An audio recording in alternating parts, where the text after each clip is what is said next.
예수 그리스도의 흔적을 갖고 계십니까? 예수를 진짜 믿으면 저와 여러분은 예수 그리스도의 흔적이 있는 사람입니다. 보이진 않지만 여러분 안에 주님이 못 박혔던 못이 그대로 여러분에게 박혀 있어요. 근데 우스운 게 있어요. 전에 말씀을 저희 공부를 가르쳤던 교수님이 말씀 사경을 가셔가지고 다른 교회에 가셨는데 말씀을 다 전하고 나왔더니 어느 조금 나이 든 전사님 부부가 찾아오셔서 은혜 많이 받았다면서 하시는 말씀이 자기가 성령의 능력이 참 많은 사람이라고, 자기가 손을 한 번만 뻗으면 사람이 10m를 날아간다고 그렇게 얘기하더래요. 그렇게 해서 그래서 다른 목사님한테 가서 저 전사님 혹시 골치 아프지 않겠냐고 하니까 말도 말하고 자기를 안 써준다고 지금 골이 나서 이렇게 좀 엉뚱하죠. 여러분, 우리를 통해서 성령 충만히 받고 하나님이 원하시는 것은 우리가 손을 뻗어서 사람이 날아가는 거 원하는 거 원치 않으세요. 우리는 하나님 예수 그리스도의 흔적, 우리가 고난을 받고 더 어려워도 오직 그리스도의 흔적을 갖기 원하세요. 그 흔적은 뭐냐면 섬김과 사랑입니다. 사랑, 오늘 정말 베드로와 요한을 보시면은 아마 예수를 믿지 않았다면 이 두 분이 어떻게 감옥에 갈 이유가 없었던 사람이잖아요.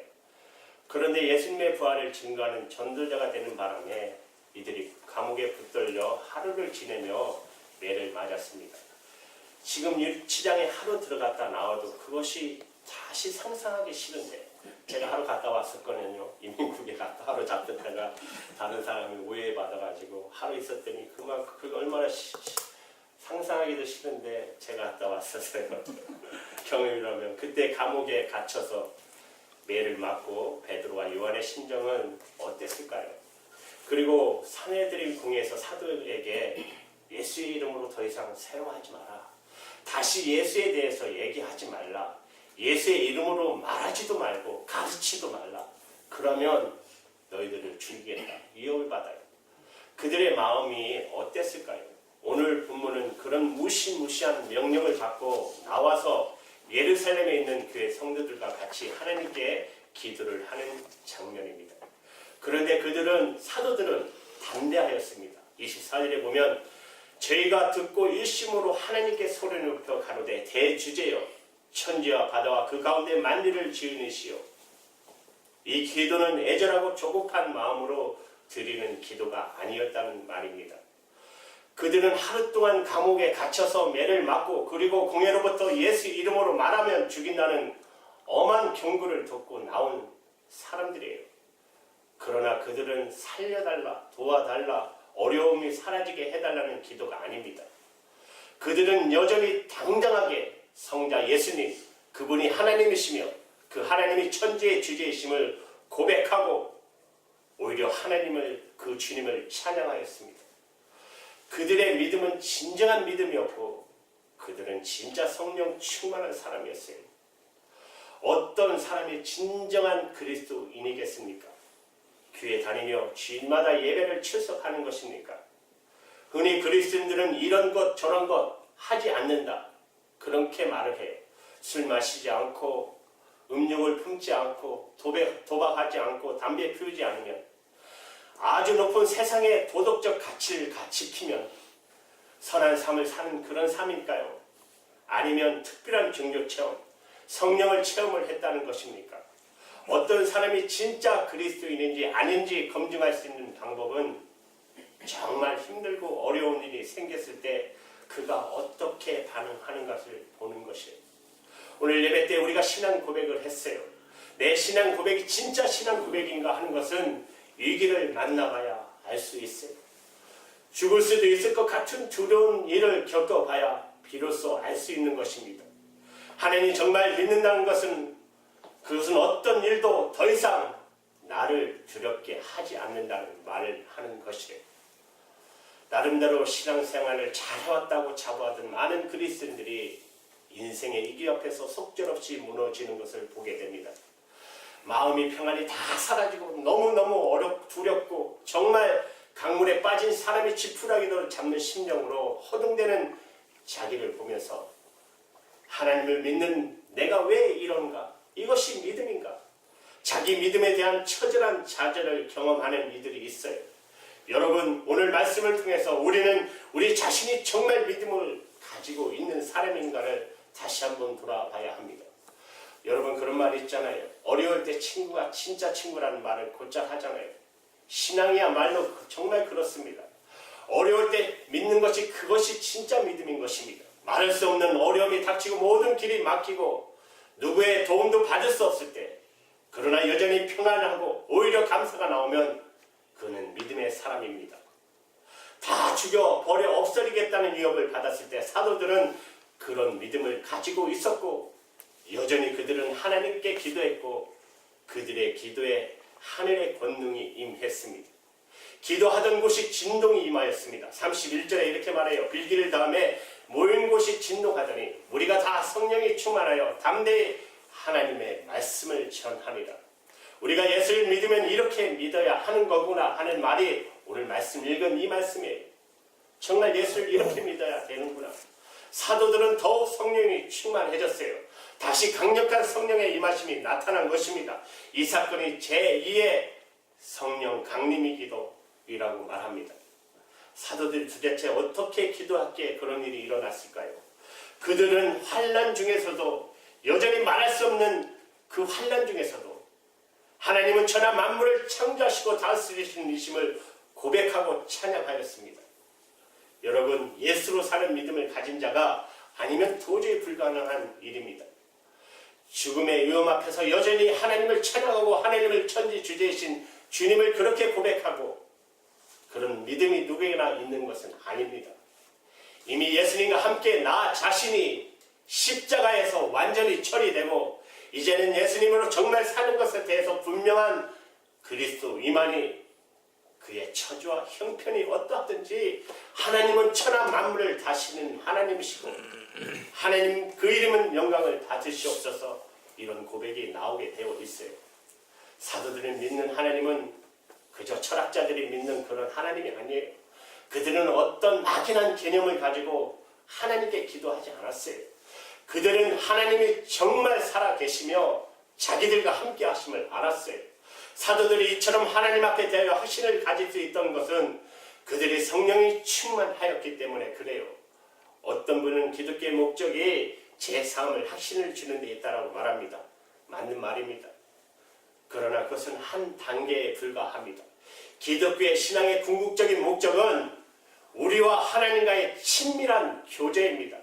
이것이 기도입니다. 이것이 기도의 핵심입니다. 하나님의 구체적인 인도를 받는 것이에요. 이것이 기도의 진정한 의미입니다. 살아계신 하나님과 친밀히 교제하는 것이 바로 이것이 기도예요. 그리고 기도를 통해서 하나님의 인도하심을 정확하게 받는 것이에요. 사도들은 하나님의 살아계심을 분명히 알았기에 무시무시한 권력기관인 산헤드림이 죽이겠다고 위협하고 헤롯 왕과 총독 빌라토가 위협해도 조금도 두렵지 않았어요. 원하기만 하면 온 우주라도 동원하실 수 있는 하나님 앞에 세상의 권력자들은 아무것도 아닌 것을 믿은 것이에요. 만약에 그들이 살아계신 하나님에 대한 확신이 없었다면 그들은 죽음의 두려움에 사로잡혔을 것이에요. 사도들이 이런 확신을 가지고 있었기 때문에 더 이상 어려움을 없애달라, 환난을 피하게 해달라고 기도하지 않았어요. 오직 하나님의 이름과 영광을 위해서 하나님의 뜻이 이루어지기를 간구했어요. 29절에서 30절에 이렇게 말해요. 주여 이제도 저희의 위협함을 하감하옵시고 또 종들로 하여금 담대히 하나님의 말씀을 전하게 하여 주옵시고 손을 내밀어 병을 낫게 하시고 표적과 기사가 거룩한 종 예수의 이름으로 이루어지게 하옵소서 하더라. 한마디로 말하면 감옥에 들어가도 좋고 매를 맞아도 좋고 죽임을 당해도 좋으니 오직 담대히 복음을 전하게 하시고 예수님의 이름으로 표적과 기적이 나타나게 해달라는 것이에요. 어떻게 이렇게 기도할 수 있을까요? 여러분, 사도들이 이해가 됩니까? 이것이 나는 오직 예수로 사는 성도의 기도예요. 예수님만 사는 기도. 여러분, 이렇게 기도해 보신 적 있으십니까? 아마 있으실 거예요, 여러분. 어려움이 닥쳐올 때, 환난이 다가올 때 하나님 내가 어려움을 만나도 좋습니다. 내가 감옥에 들어가도 좋습니다. 내가 매를 맞아도 좋습니다. 죽는 일이 있다 하더라도 좋습니다. 오직 이런 일을 통해서 하나님의 말씀이 더 전해지고 예수님의 이름으로 표적과 기적가 더 나타나게 되기만을 원합니다. 아무나 드릴 수 있는 기도가 아닙니다. 반드시 예수님의 십자가를 분명히 통과한 성도만이 드릴 수 있는 기도입니다. 이제는 예수님으로 사는 것이 분명할 때 누구나 다 이런 기도가 나오게 되어 있어요. 이렇게 기도할 때 하나님은 역사하셨어요. 땅이 진동하는 역사가 일어났어요. 저는 설교를 준비하면서 참으로 중요한 것을 깨달았어요. 악한 자들이 사라지고 환난이 사라지게 해 주옵소서 하는 기도하는 것은 하나만한 기도라는 것이에요. 그것은 마지막 심판 날까지 그런 일은 절대로 일어날 수 없기 때문에 그래요. 악한 자가 다 죽어 될 때가 옵니다. 그러나 지금은 성도들에게 환난이 오고 악한 자는 여전히 있어요. 왜 아직 구원받아야 될 자에게 복음을 전하여 그들을 전도해야 될 때이기 때문에 그래요. 아직도 구원받을 자와 구원받지 못한 자가 완전히 구별되는 날이 오지 않았습니다. 그때까지 전도해야 하고 그때까지 악한 세력은 역사할 것입니다. 그러므로 사랑하는 여러분, 악한 자를 만나고 환난을 만나고 하나님 이것 없이 되기를 원합니다. 하나님 이런 환경에서 구원해 주시기 바랍니다. 하나님의 뜻이 아니기 때문에 하나님이 거기에 그 기도에 응답하시지 않으세요. 그러면 어떻게 기도해야 됩니까? 어떤 어려움이 닥쳐도 우리는 오직 사도들처럼 기도해야 해요. 하나님 이런 일이 있으리라고 주님 말씀하셨습니다. 주여 이런 일이 있다 하더라도 하나님이 맡겨주신 일을 계속하겠어요. 박해가 있든지 환난이 오든지 주의 복음을 증거하는 일을 계속하게 하옵소서. 주 예수의 이름으로 기사와 이적이 일어나게 하옵소서. 저와 여러분이 담대하게 이렇게 기도하게 되기를 되면 반드시 하나님은 놀라운 역사가 이루어지는 그 놀라운 것을 저희들이 보게 될 것입니다. 기도는 우리의 소원을 하나님께 아래서 그것을 허락받는 방법이 아니에요. 우리가 처음에 십자가가 무엇인지 복음이 무엇인지 예수 안에 죽고 예수로 사는 것이 무엇인지 모를 때는 기도가 이방인들이나 불신자들이나 다른 종교인들과 똑같이 그저 하나님께 내 소원을 이루게 해달라고 구하는 것으로 여기지만 이제 예수님의 십자가를 통과하고 예수님으로 살게 되면 그리고 눈이 띄게 되면 기도는 전혀 의미가 달라지게 되어 있어요. 기도는 성령님께서 우리가 하나님의 역사에 참여할 수 있게 해 주시려고 하나님의 뜻을 구할 수 있도록 우리를 초청하는 것이에요. 하나님은 이미 하실 일을 이미 다 계획해 놓으시고 우리로 하여금 기도를 동참해서 그 일에 참여시킬 것 뿐이에요. 성령님께서 우리를 하나님의 일에 동참시키려고 기도를 시키는 것이에요. 사도행전을 읽어보면 성령의 역사가 먼저 시작되고 그보다 한 템포 늦게 성도들의 기도가 따라오는 것을 볼 수 있습니다. 우리가 기도하기 때문에 하나님의 역사 하시는 것이 아니에요. 사도행전에서 기도가 가장 먼저 기술된 곳은 1장 4절이에요. 사도행전 1장 4절에 부활하신 예수님께서 예루살렘을 떠나지 말고 하나님 아버지께서 약속하신 것을 기다리라고 하신 것이에요.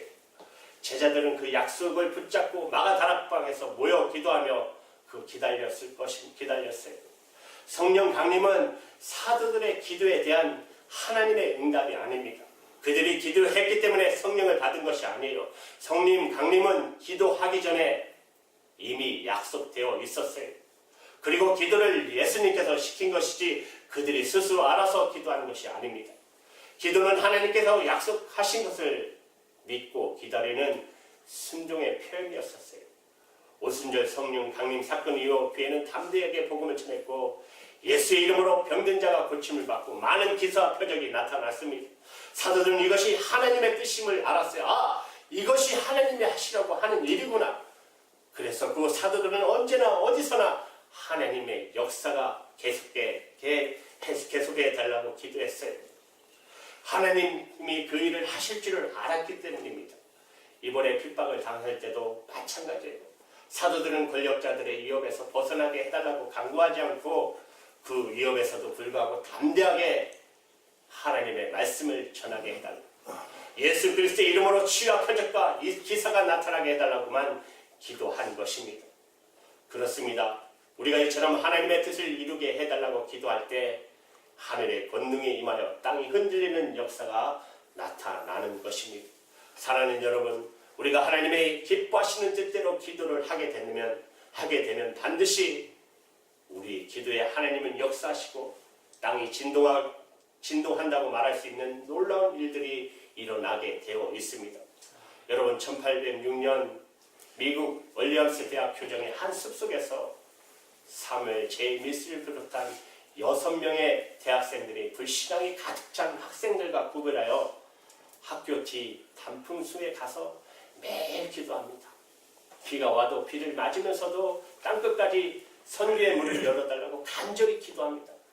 그것이 불씨가 되어 19세기, 20세기를 거치면서 미국 대학 중심으로 영적 대각성이 일어나게 돼요. 세계 선교의 찬란한 역사가 그때 시작됩니다.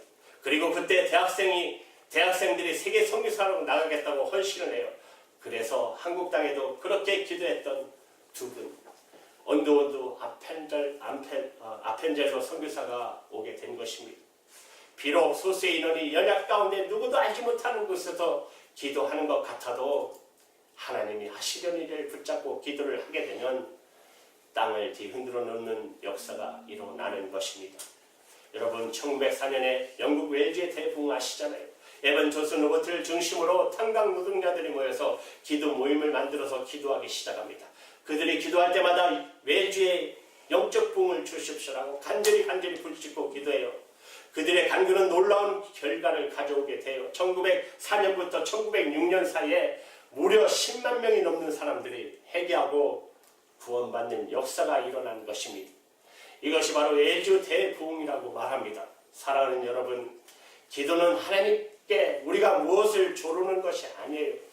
하나님이 하시려고 하는 엄청나고 놀라운 일을 성령님께서 우리 마음의 기도의 제목으로 부어주셔서 하나님의 뜻이 이루어지게 해달라고 하나님께 올려드리는 것이 기도입니다.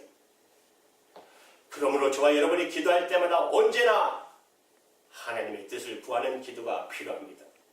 하나님의 뜻을 알고 난 다음에 우리의 기도는 제대로 된 기도가 시작될 것입니다. 기도의 핵심은 오직 하나님의 뜻이 이루어지기를 구하는 것이에요. 그러므로 우리는 기도하면서 하나님의 뜻을 알게 해달라고 기도해야 합니다. 하나님의 뜻을 알아야 기도를 제대로 할 수 있기 때문입니다. 성령 받았다고 누구나 하나님의 뜻을 아는 것은 아닙니다. 해석을 잘못할 때가 있어요. 여러분, 대표적인 게 사도행전 21장에 가면 성령님께서 사도 바울이 예루살렘에 가서 체포당해서 환난과 고난을 당할 것을 기도하는 모든 사람들에게 보여주셔요.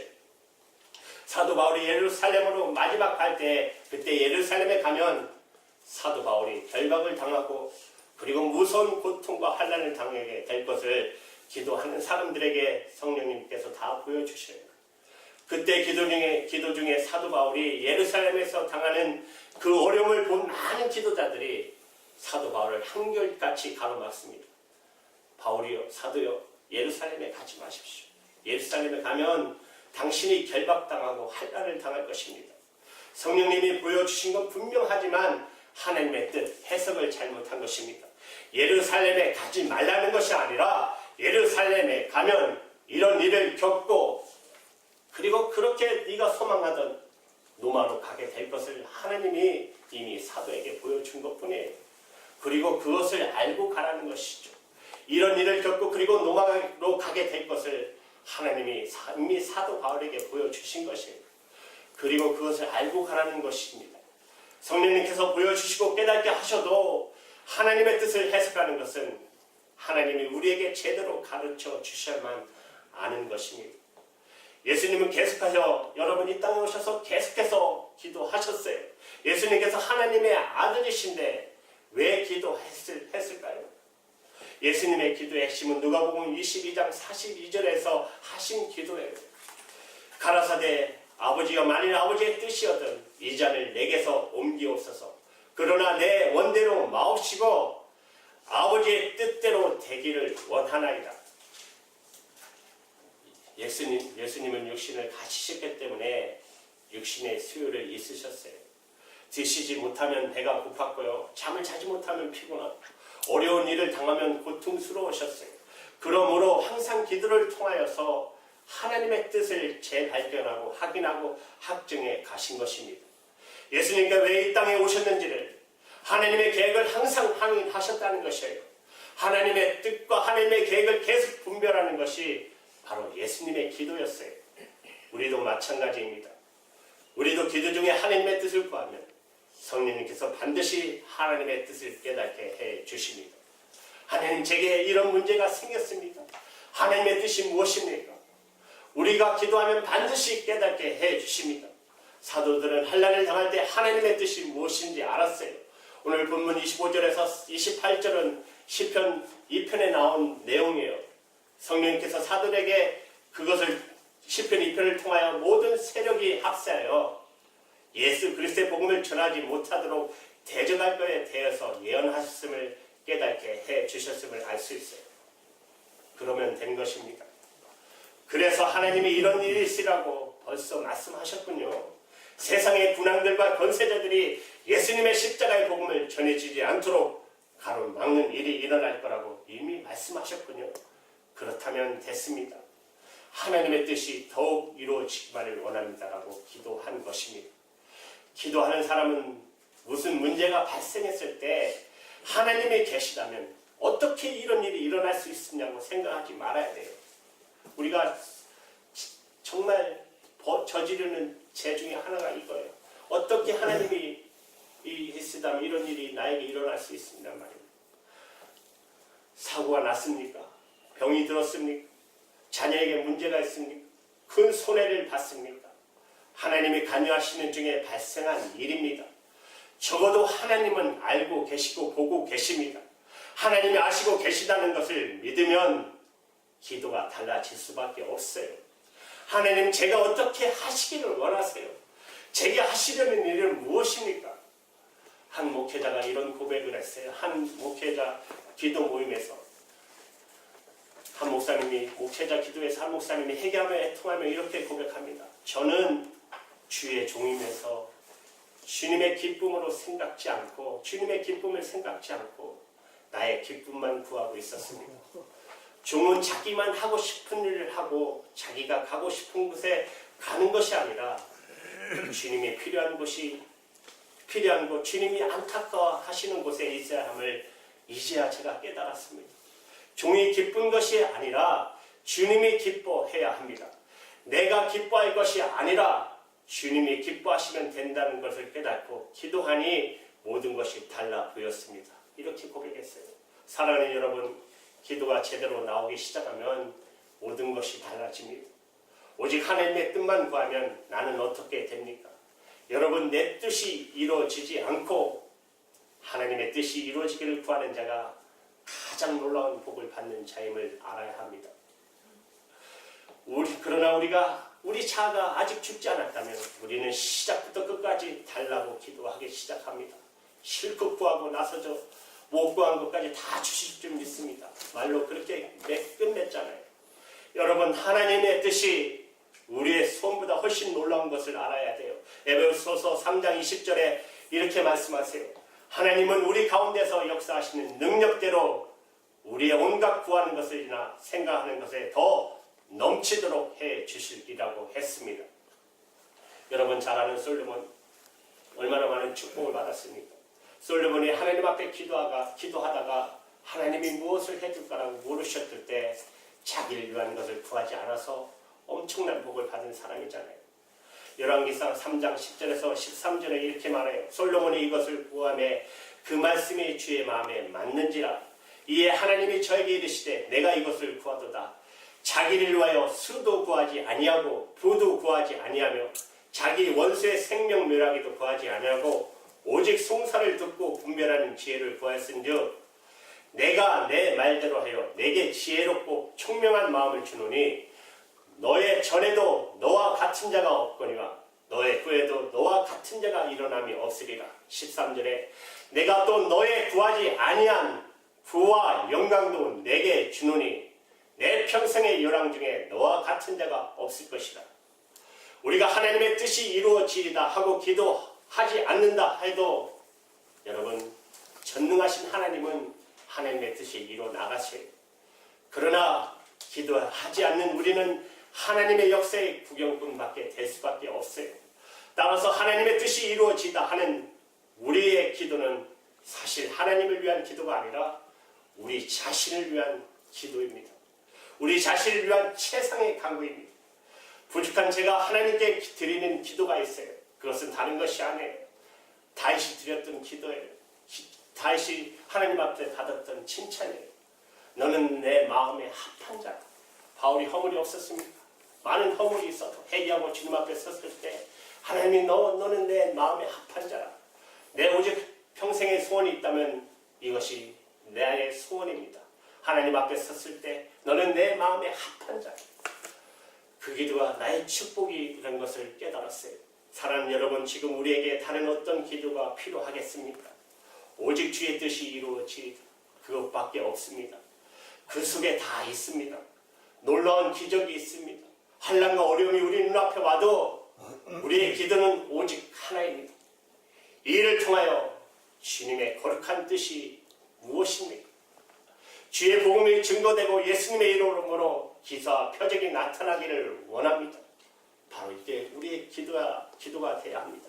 사랑하는 여러분, 그렇습니다. 여러분, 주님의 합한 사람이 다 되시기를 축복합니다.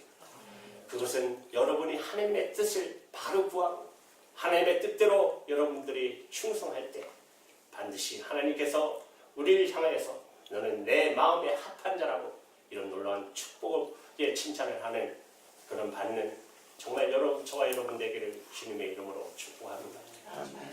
기도하시겠습니다.